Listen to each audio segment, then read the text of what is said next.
Alors moi, ça m'a beaucoup plu.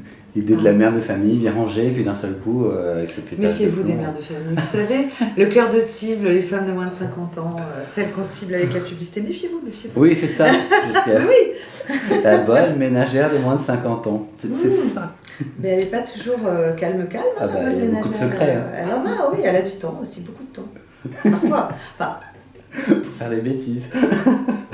en tout cas, elle en fait. Oui, c'est ce qui donne un roman. C'est ce qui donne un roman, ouais. J'ai voulu croire que c'était possible, alors j'espère que c'est Ah non, mais c'est drôle, c'est plein de rebondissements, et c'est attachant, c'est ça. C'est-à-dire qu'elle est sincèrement, tout à coup, effectivement, c'est quelqu'un qui est sincèrement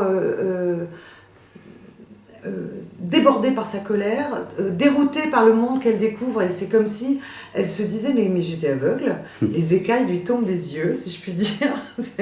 Et après les choses s'enchaînent comme quand on déclenche quelque chose et que bien entendu après c'est là que ça devient rigolo, c'est quand ça nous dépasse et que ça nous entraîne absolument pas là où vous voulez aller. Élise, j'ai une question, pourquoi vous écrivez ? Parce que vous avez un métier à côté, vous faites des tas de choses, ça prend du temps. Donc ça prend du temps. Oh oui, mais c'est un temps où on s'échappe. Ouais. Donc c'est bien. J'écris pour. Ça vous procure du plaisir déjà ? Énorme. D'abord, j'adore mes personnages, ils me le rendent bien, on se marre bien tous ensemble. Après, ça rend un peu fou, c'est vrai, mais j'écris parce que je pense que la fiction est un mal. Enfin, pour moi, est un peu un truc nécessaire pour appréhender tout ce qu'il y a autour. La réalité, quoi. Ce truc-là, ouais, c'est un peu vrai, c'est un peu moche. Ouais. Je comprends pourquoi je fais ce boulot aussi. Voilà, je suis toujours caché derrière une histoire, derrière un livre, pour peut-être pas voir la vraie. C'est ça, et moi j'essaye d'inventer des mondes. Alors là, je me demande si je suis naïve. C'est pour ça que je me demande si ce bouquin va rencontrer un public ou pas. S'il rencontre un public, ça voudra dire que quelque part, le monde que je leur propose, il y a un écho, que le besoin que j'ai de raconter des trucs, de dire non, c'est pas vrai que même si on est en colère, ça sert à rien, même si on est tout seul. Que ça trouve un écho et waouh, ça serait chouette. C'est pas une question de nombre de ventes, c'est une question d'adhésion à quelque chose. Bon, voilà. Déjà que les lecteurs prennent le même plaisir que vous avez pris vous. Ah ça, on sent ça. J'ai beaucoup pensé au lecteur. Hein. Ouais, non, mais c'est je vraiment. Je me suis marrée, mais souvent, quand j'écris, je me dis, bon, allez, là. Oh, tiens, s'il se passait ça, moi, ça me ferait rire, tac, voilà. Ça me fait rire. Bon, je me dis qu'on sera au moins quelques-uns, peut-être, à avoir le même humour. Justement, vous êtes comédienne à côté, là vous écrivez des bouquins. Est-ce qu'à un moment donné, vous n'avez pas envie qu'un de vos bouquins passe à l'écran ? On ne voit pas, je peux tout faire. Ouais. Voilà, donc c'est ça qu'il a fait. Élise, c'est très bien parce qu'elle vient de me balancer. Bravo. Bien sûr que les histoires. Alors, quand on lit une histoire, moi perso, l'écran géant que j'ai dans la tête, il est formidable. Hein. Le cast est parfait, tout est parfait, la lumière est magnifique. Quand ça devient un film, c'est toujours. Je pense que ça doit être un choc. J'ai jamais vécu encore cette aventure, mais bien entendu que. En fait, c'est pas tant le fait que ça devienne un film en tant que produit, mais le fait qu'un réalisateur s'empare, d'abord aime assez l'histoire pour vouloir s'en emparer, et qu'après il transforme le truc et qu'il l'apporte vers son univers. Alors je crois que c'est assez compliqué comme truc à vivre, et à la fois oui. Je pense que c'est intéressant, ouais. C'est intéressant. Donc pourquoi pas ? Non, pourquoi pas.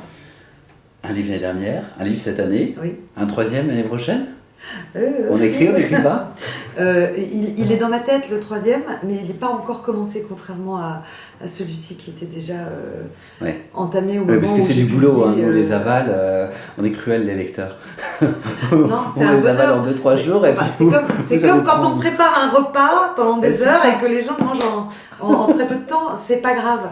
Mais ce qu'il faut, c'est que vous les avaliez avec plaisir. Alors là, ça c'est pour nous, voilà. Moi, je passe un peu de temps, parce qu'il faut que ça tienne. C'est ça, pas de précipitation non plus. Hein. Pas de précipitation, et puis je veux pas amener le lecteur dans une impasse ou l'abandonner comme ça, le pauvre. Non, j'aime bien quand c'est... Est-ce que vos personnages ils vous ont embêté par moment, vous ont justement mis dans une impasse ? Vous ne savez plus quoi en faire ? Par moment... Parce que c'était quand même... Par moment, en fait, c'était l'histoire... qui m'a amené dans l'impasse de voir le monde de façon un peu manichéenne. Et je voulais pas de ça. Donc c'est là où je suis allée faire des expériences sur le terrain. Ouais, vous le dites à la fin. Oui. Et oui, parce qu'on peut pas tout imaginer. On imagine des tas de trucs, on imagine tout ce qui se tricote autour, mais il y a des moments, je pense qu'il faut aller voir, quoi. Et c'est formidable d'écrire pour ça, d'avoir le temps pour ça. C'est juste un luxe inouï. Oui, ça permet d'aller dans des milieux qu'on n'aurait pas du tout fréquentés. Non, pas du tout. Pas du tout.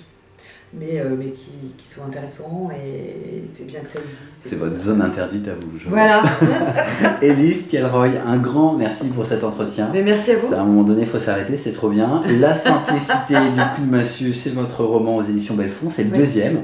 Alors il paraît que le deuxième, c'est toujours un peu plus difficile parce que le premier, il y a plus d'attente. Non, alors c'est marrant pour la sortie, le premier, tout le monde est derrière vous, tout le monde l'a déjà lu plein de fois.